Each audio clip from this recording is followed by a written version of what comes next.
you. Thank you, Caitlin. Hey, good evening. As most of you know, my name is Dawn Smith. I work as a technical assistant in the Center for Students with Disabilities, a unit of student personnel services. I coordinate and proctor exams for students who require accommodations. I've worked at the college since 2000 and have been a full-time faculty member in SBS since 2008. I'd like to just take a minute to thank both the elections and the Tellers Committee for all their hard work with organizing this election.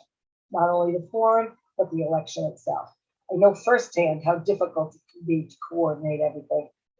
Also, thank you to my colleagues who have Zoomed in with us. I have had the pleasure of being the NCCFT Vice President of Non-Classroom Professional Faculty from June 2015 to December 2020. I was also asked to step back in June 2021 when the then elected VP for Non-Classroom Professional Faculty stepped down and worked as the vice president until the election could be held in September. I think we need change. Many of my colleagues has voiced similar concerns about the current leadership of the NCCFT. And since actions speak louder than words, I decided to run again now. I believe you could either be part of the problem or part of the solution. I'd like to be part of your solution. I'm a feet on the ground, hard worker, and what you see is what you get. My actions are what are important. With both my CSD and union experiences, I know how to stay calm in challenging, stressful situations, think creatively to find solutions, and work collegially with all types of personalities. I also know how important it is to listen to all viewpoints before making a final decision. I am very comfortable going directly to the source when looking for answers. I'm passionate that there must be a strong non-classroom voice on the NCCFT Executive Committee, not a yes person, someone who is able to put in the work and the many hours needed to ensure our members and contractual rights are protected. Someone who is willing to speak up not only to their fellow executive committee members, but to the administration as well, to ensure that NCC members' concerns are heard. The executive committee needs to negotiate and protect the contract for all members equally. I've had many different hats working in the union. I've served as my department's elected representative to the NCCFT Executive Board. I've been the NCCFT's voting member of the Senate. I've been their member of the Developmental Education Committee. I've served on the NCCFT Bylaws Committee for quite some time until I was removed for not agreeing with the president of the NCCFT. I've served as a member of the Elections Committee, actually the first ever. I've served as a member and chair of the Political Action Committee. And last, but certainly not least, I have helped negotiate 2 contracts. While there may be complaints, I'm proud of both those contracts. At the many NICET community conferences I've attended, our contract has always been held up as the gold standard. Of course, if elected, I will try to help make it even better, but more importantly, to ensure we don't take a step back. With our current contract ending last August and still no sign of a contract, I believe you need executive officers who will work together, who know what our members want and can sit collegially at a table and get a good, fair contract. I promise you, that is our team. Thank you. Thank you, Dawn. Virginia? Yes, hi, how are you? Hi, everybody. I would like to thank everyone for attending the Zoom sessions tonight. Of course, again, I know you've heard it over and over, but I do want to again thank the Elections Committee and the Tellers Committee for all of the hard work and effort you put into organizing these forums. I would also like to give a shout out to Danielle in the NCCFT office and also thank her for her hard work as well. So I figured many of you may know me, but some of you may not. So I just wanted to give you a little bit about myself So I started off at Nassau Community College as a student in '97. And when I graduated from Nassau, I continued my education at East Carolina University. After graduating with my bachelor's in science, I came back to Nassau Community College, surprise. I was hired as an adjunct technical assistant in the chemistry department, and 2005 was a great year. I was finishing up my master's degree at LIU, and I was hired as a full-time technical assistant in the Department of Chemistry. In 2019, I was reclassified as a technologist. However, in 21, as you all know, the administration moved all of the technologists into the ITS department. An MOA was agreed upon, and I was given the opportunity to join the biology department. So because a replacement for my line in chemistry was already in place, and because my background is in biology, I did accept that transfer. So currently I'm working as a TA in the bio department, and I'm responsible for preparing lab experiments for multiple upper level bio courses now. So a little bit of a change.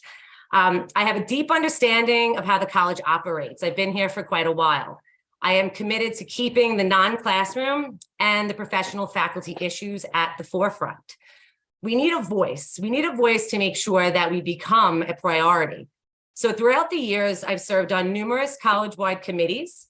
I have served as the alternate and full member to represent chemistry on the NCCFT executive board. I have served as the alternate on the chemistry department PMB. I was a full member on the Diversity, Equity, Inclusion Committee. I was the alternate for the Student Enrollment Management Committee. I was also president of the Greenhouse Advisory Committee when my children went through the greenhouse. I've chaired 2 union committees.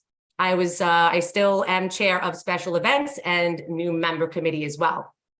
The many years I spent on this campus will help me to navigate these uncertain times. The non-classroom and professional faculty are critical to our areas, to our departments, and they're critical to this institution. We provide vital support for classroom faculty and students, and I'm confident that I can contribute positively to negotiations. I am an exceptional listener, I'm friendly, yet assertive, and I will work tirelessly on your behalf. Over the years, our contract has been weakened and it has been picked over by the administration. And ultimately, we have settled for less than we deserve.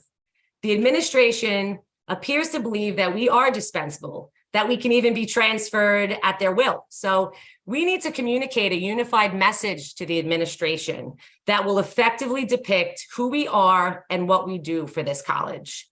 Thank you. Thank you, Virginia. Thank you. Okay, so the first question, Dawn will respond. Number 1, what have you done to be prepared to handle the responsibilities of Vice President of Non-Classroom Faculty? Thank you. A good union officer needs to actively listen to their members and have the skills to accomplish the many tasks that need to be done on a daily basis. As we know here at NCC, one of the most important things you can do is listen, learn, and educate yourself. I spoke about the union committees I have been in my opening statement, such as the NCCFT Executive Board Rep, voting member of the Senate, as a representative of the NCCFT and the Developmental Committee.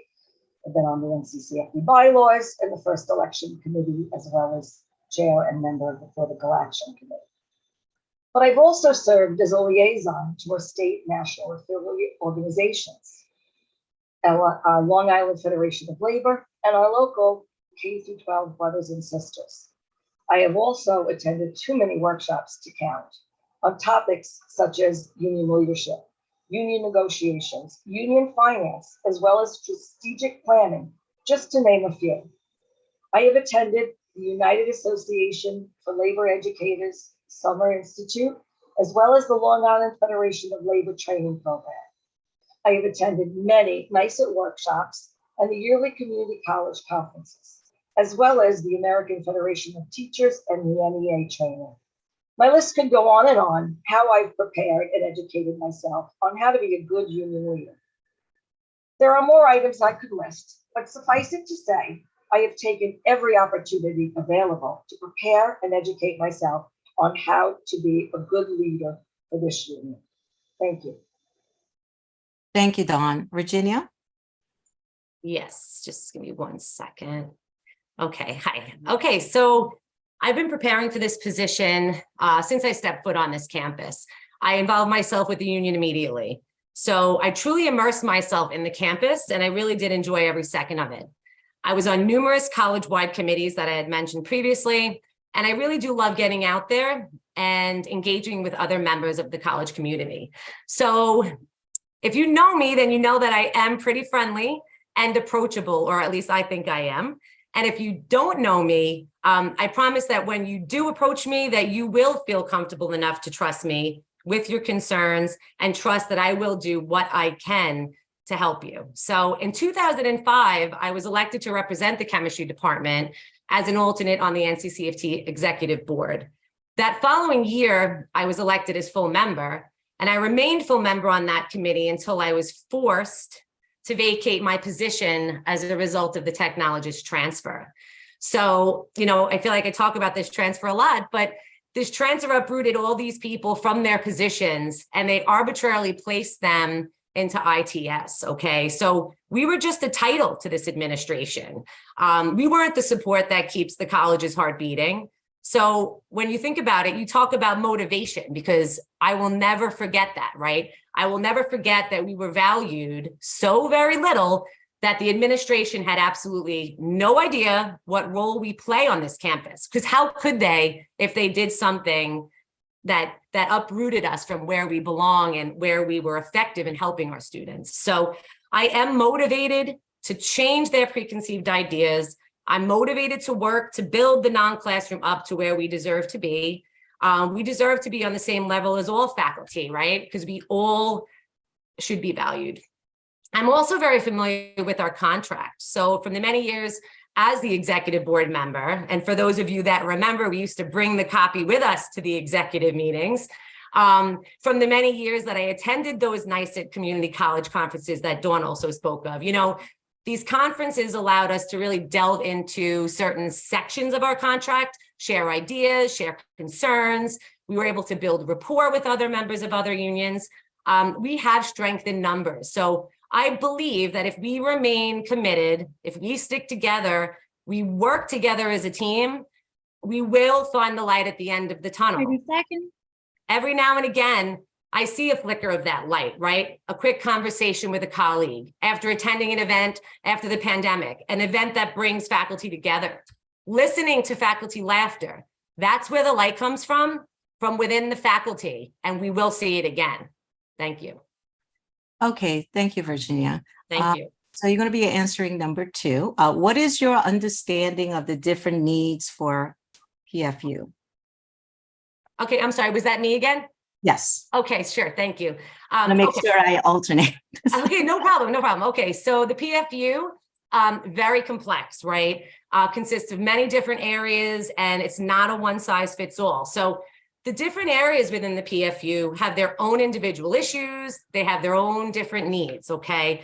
So if elected, I would reach out, request that areas reach out to me with their concerns or issues that they would want to address, okay?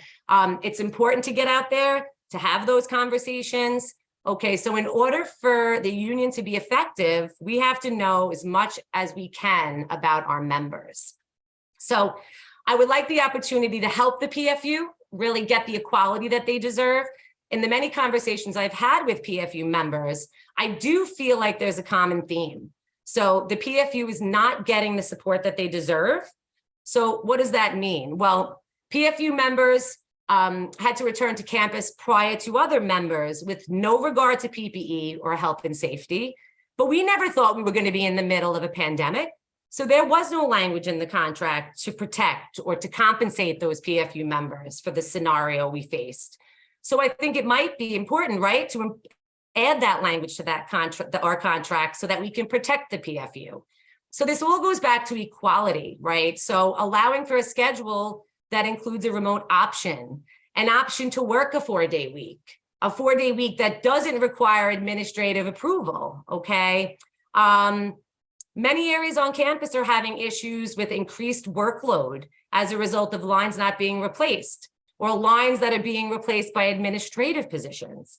The PFU is being hit extra hard as a result of staffing issues that are increasing the workload on members. They're being asked to do more and more, and we know that this is not sustainable. Also, the PFU doesn't have a club hour, so not all members are permitted to participate on union-related committees. Contract language was added to allow members to attend the 2 general union meetings, but language should also be included to allow for regular attendance at club hour meetings if those members wish to attend those meetings. Areas aid in retention, they aid in the support of students. We need to include more language in the contract that protects the PFU. So we need to promote the PFU. 30 seconds. Thank you, Caitlin. They need support. They need support from the NCCFT and from the college so that they can support our students. Because we are all faculty, let's not just say it, we need that language in there so that we can show it. Thank you. Thank you, Virginia. Dawn? Thank you. Okay, my answer is going to be very similar to Virginia's. The NCCFT faculty has many different unique titles. We have classroom faculty, clinical instructors, link lecturers, which I understand the college is now in the process of absorbing into English. We have our non-classroom with academic rank, a non-classroom in academic departments, and the PFU, which covers many titles across many unique responsibilities. Each of these groups has different wants and needs. A good union leader is not only going to try to understand the job and the needs of all those members, but keep an ongoing dialogue, not just during elections, to ensure the union leaderships are meeting the needs of its members. A common need of all NCCFT members is to have a fair salary and working conditions. This question specifically refers to PFU, but I still like to begin there. They need fair salaries and working conditions. How can we recruit and keep qualified professionals if we're not providing a competitive salary? I think we also must find a better way to address the promotion process and promotions for the PFU. Technologists only can get 3 promotions, T1, T2, T3, and AA along with the other titles on the P scale can only go up to P4, P5, and P6 positions and now replaced with administrators. The Section 58 committee was tasked to investigate this issue, and I would like to reopen that conversation with the administration. I also think the PFU does not have the ability to meet together as a group, such as the academic departments have. I think this needs to be codified in the contract. When listening to my PFU colleagues, I believe another major concern is that they are constantly being asked to do more with less. Yes, I know all our members are being asked to do more or less. However, many non-classroom faculty report directly to an administrator who are not as understanding as a fellow member, such as a chair. Of course, if elected, I would reach out to the PFU to ask them what the NCCFT leadership can do for them. I'd have to listen and learn. Thank you. Thank you, Dawn. So Dawn is going to answer the next question. First, what are your top 3 priorities for helping to bring the non-classroom faculty with the classroom faculty? And what is the number 1 thing you wish the classroom faculty understood about the non-classroom members? Thank you. Let me begin with the question asking the one thing I wish classroom faculty understood about non-classroom faculty. As I mentioned in my last statement, we're a faculty with many unique responsibilities. There is a general lack of understanding about what each does. If you're a member of the PFU, the TA, or a technologist, we have very different responsibilities and tasks with unique skill sets. If we don't understand each other, it's impossible for the administration to understand. For example, I know Virginia spoke about this, but it's very important. We need to ensure that the college and each other understand a technologist from IT needs very different skill sets than a technologist from theater or dance or art or chemistry. They are not interchangeable, and they shouldn't be made to switch or have to go to a different department because of that. Something that goes hand in hand with this is the non-classroom professional faculty workday. We work a full day, 6 3/4 hours. We've been asked by the NCCFT Executive Committee to come have news conferences, informal picketing, etc. All wonderful things, but during our work hours. It makes it appear sometimes that the non-classroom are not supportive if we don't show up at these events. However, if we attend, we either have to use our own time and leave or risk being accused of theft of services by the administration. This goes for many excellent workshops and events across campus. I'd like for non-classroom professional faculty to be allowed to attend more than the 2 union meetings given to us in section 4.23 of the NCCFT contract. I'd also like to see the college allow for more opportunities for professional development for the non-classroom professional faculty.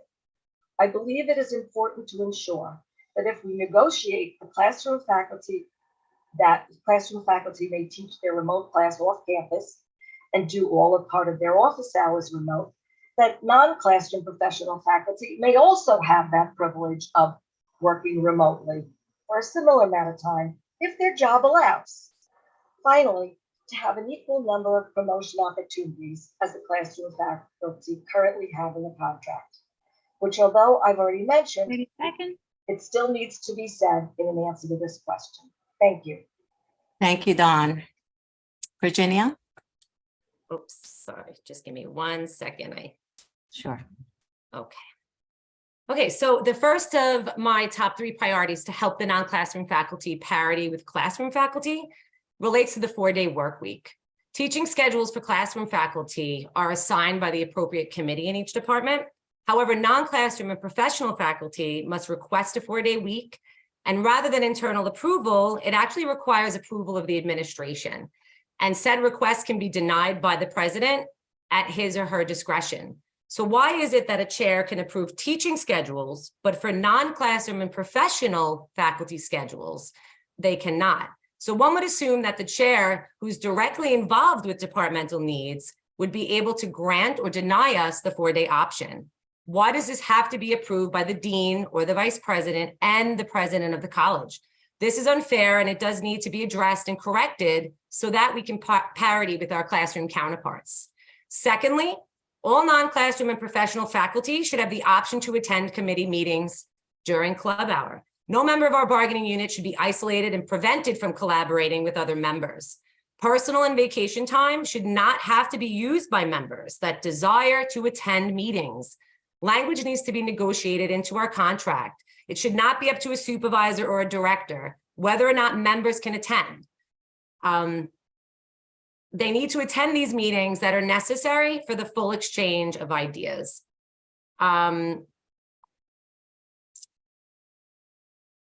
I would also like to address the reduced workload. Classroom faculty in section 5-1.2, they have a 12-hour workload option. So they can reduce their workload by 20% for a 7.5% pay reduction. However, for non-classroom and professional faculty, if they elect to take a reduced workload, they take a proportionate reduction in pay, right? So that means we reduce our workload by 20%, we take a 20% reduction in pay. So we're all faculty, any decrease in workload, it really should equate to the same reduction in pay. The second part of this question talks about the number one thing that I wish the classroom faculty understood. I think it does kind of go back to what Dawn said as well. Everyone on this campus should understand the roles that other members play on this campus. So communication is essential. And I think it's important that classroom faculty understand that all members of the non-classroom and professional faculty play different roles, and we fill an individual niche, okay? We're gonna fill that niche to ensure that our students' needs are met and that we ultimately aid in the retention of our students. It would also be helpful to hold maybe information sessions, create short, concise documents to share information about our different areas to highlight what we do. These documents can help us get a better understanding about who our members are and the roles that we the roles that we play, because even like Dawn said, knowledge is power. So, you know, we really need to make sure we're getting out there. Thank you. Thank you, Virginia. So next question is for you again. What makes you a better choice than your opponent for this position?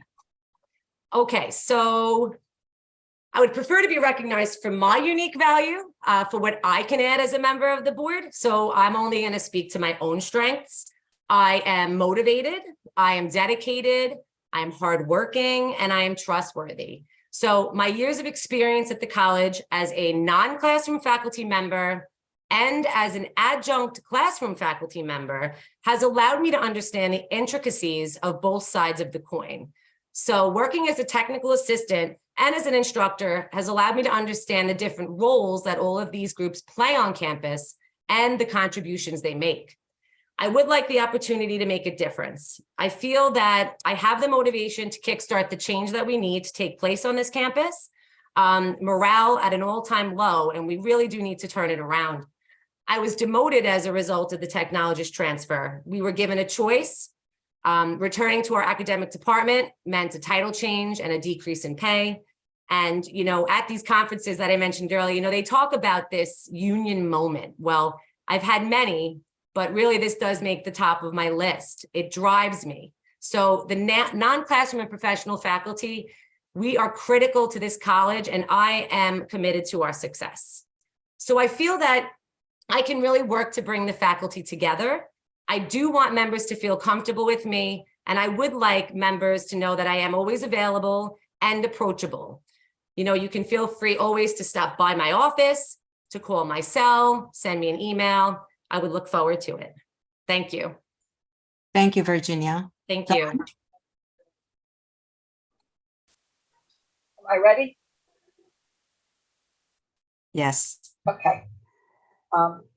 I had a very difficult time with this question. I think because of the same reason Virginia did.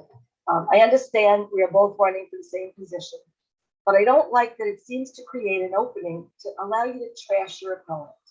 That's not what I'm about. I have the utmost respect for Virginia, and if I am elected, I hope she continues to work closely with the executive committee so that she can run next time and win. Instead of telling you why I think I'm better than my opponent, who is also committed to the success of this union, I'd like to tell you why what I have to offer is what we need and why I'm the best person for this job at this time. I believe we need new leadership with different strategies for working with the administration of this college during negotiations and on a daily basis. I believe I have shown I am willing to advocate on behalf of our members. I have walked with members through buildings taking pictures of mold to begin a campaign to get mold remediation. I've come on campus during COVID to ensure protections were in place for our members. I have worked with members countless of times to help make their working lives better. I have worked with the administration of this college before, and I know I, along with the new team, would be able to succeed where the current team has failed. I've explained my qualifications, union education, and experiences that make me the best candidate for vice president of the non-classroom professional faculty at this time. Thank you. Thank you, Dawn. The next question, Dawn will answer first. What do you think is the best way to get the T3 to T4 and P4 to P5 promotions to happen? Thank you. I spoke about this several times. It is something I know has been brought to the negotiating table before and has been met with huge resistance from the college. I believe it is an important issue and one that I would bring to the table at negotiations again.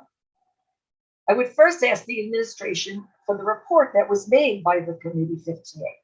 The Section 58 committee was an ad hoc committee with both NCCFT members and college administrators with the charge of exploring the possibility of adding T3 and allowing members to be granted the P5 status.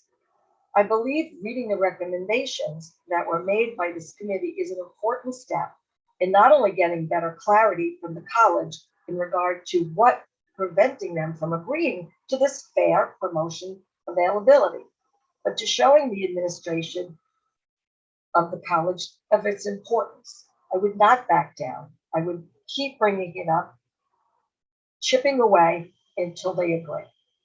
Thank you. Thank you.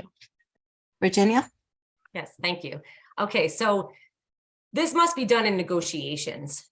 Ultimately, we need language in our contract that gives the non-classroom and professional faculty the mechanism by which we can be promoted to T4 and P5. So I believe the number of T and P promotional steps should be equal. We should make it a priority to include T4 in the contract.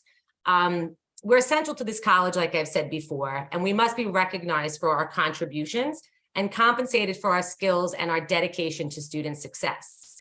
The administration has a difficult time understanding how vital we are.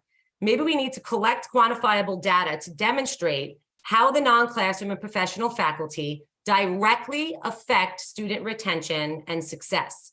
If I am elected, I will ask the union to make it a priority to showcase that we're talented and we're essential faculty. I do feel that with strong non-classroom representation, we can be successful in implementing meaningful changes to our contract.